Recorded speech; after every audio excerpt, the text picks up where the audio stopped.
Today, we're going to dive into one of the darkest chapters of world history, the Atlantic slave trade. This system that forcibly took millions of Africans from their homes and transported them across the Atlantic to work as slaves in the Americas. The impact of this trade was devastating, not only for the people who were enslaved, but also for the entire African societies that were torn apart. Over the course of this lesson, we will explore why the trade expanded, the horrific conditions enslaved Africans endured, and how the trade shaped both African and colonial economies. We'll also look at how different African states responded to the slave trade and what legacies it left behind. While this topic is difficult, it's important for us to understand the deep and lasting effects it had on global history and how these effects are still felt today.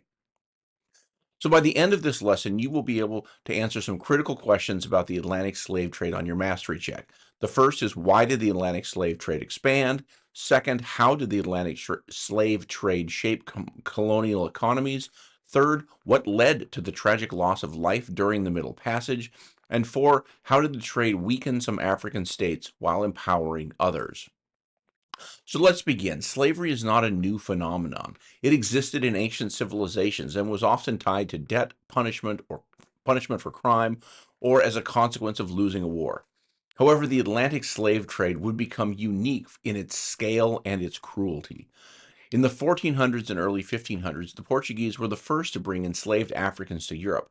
As European colonies grew in the Americas, the need for labor skyrocketed, and Europeans began buying and selling Africans to work on plantations in the colonies. The scale of the Atlantic slave trade was enormous. By the 1800s, millions of enslaved Africans had been forcibly transported to the Americas.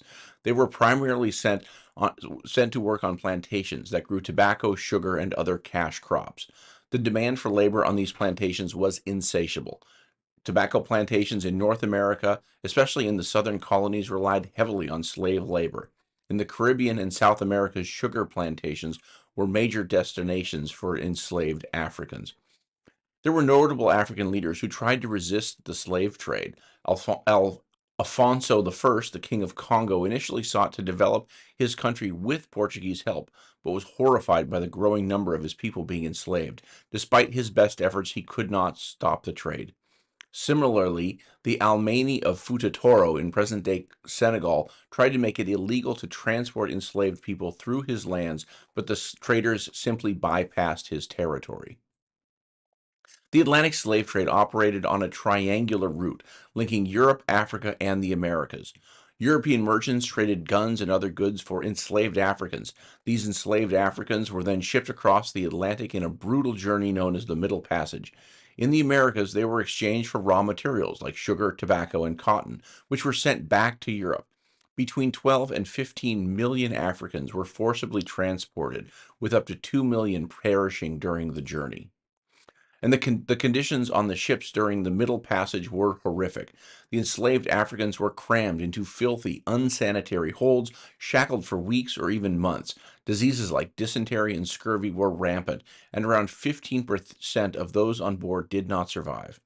Despite these unimaginable conditions, many resisted through uprisings, hunger strikes, or even suicide. Slave merchants amassed great wealth from the trade, but they weren't the only ones who benefited.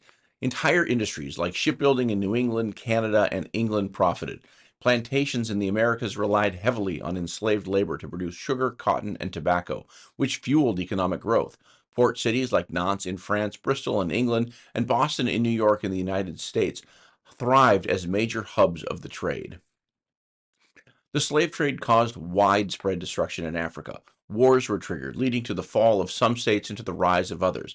For example, the Asante Kingdom in West Africa grew wealthy and powerful by controlling both gold and slave trading. Similarly, the Owayo Empire in present-day Nigeria used profits from the slave trade to build up a powerful army.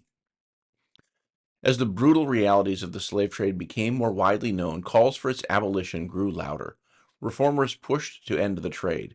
Britain abolished it in 1807 and all forms of slavery in 1833. In the United States, slavery was abolished after the Civil War with the passage of the 13th Amendment in 1865.